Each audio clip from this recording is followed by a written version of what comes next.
बिहार में धर्म और देवी देवताओं को आधार बनाकर आजकल राजनीति की जा रही है और एक बार फिर से बिहार की राजनीति में छठ मैया और दुर्गा माँ की एंट्री हो चुकी है।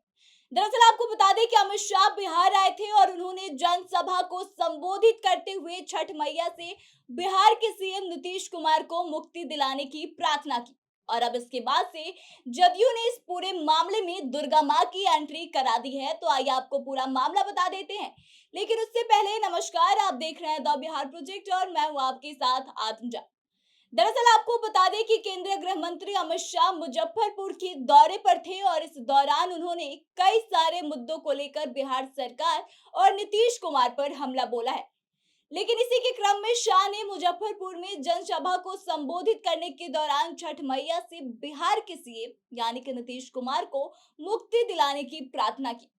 इसके बाद से ही बिहार की सियासत तेज हो गई है। दरअसल जदयू के प्रदेश अध्यक्ष उमेश कुशवाहा एक कार्यक्रम में भाग लेने के लिए वैशाली जिले के महुआ पहुंचे थे, जहां उन्होंने इस मामले को लेकर विवादित बयान दे दिया है। फिर हाजीपुर सर्किट हाउस में बिहार सरकार के मंत्री अशोक चौधरी ने भी अमित शाह के खिलाफ तीखा हमला देकर इस मामले को और तूल दे दिया। इसके साथ ही मंत्री अशोक चौधरी ने तो इस मामले में दुर्गा माँ की ही एंट्री करा दी और यहाँ तक कह डाला कि वह लोग चाहते हैं कि दुर्गा माँ उनको समाप्त कर दे। अशोक चौधरी इतना ही कहकर चुप नहीं रहे, उन्होंने यह भी कह डाला कि जैसे महिषासुर का वध दुर्गा माँ ने किया था, वैसे ही कल्याण कर दे।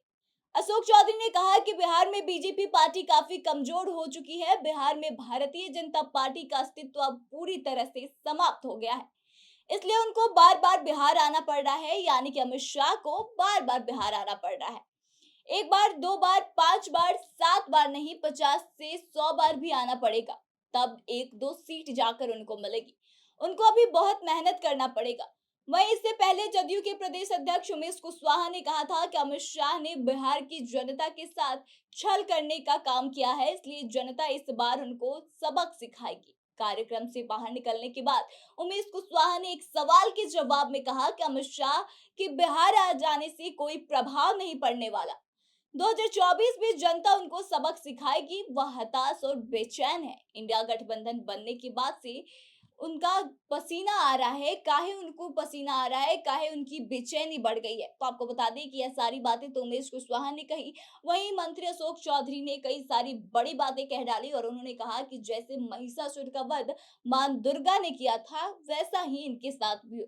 तो अब आप ही सोचिए कि अब बिहार में राजनीति हो रही है या फिर भगवान लोगों से एक दूसरे को मारने की कामना की जा रही है, क्योंकि एक तरफ से जहां भाजपा के बड़े नेता और केंद्रीय गृह मंत्री अमित शाह ने छठ माता से बिहार में नीतीश कुमार से मुक्ति दिलाने की बात कह डाली, उसके बाद से अब जदयू की तरफ से इसका जवाब देते हुए दुर्गा माँ से यह विनती कर दी गई है कि जैसे आपने महिषासुर का वध किया, वैसे ही इनका भी विनाश कर दीजिए।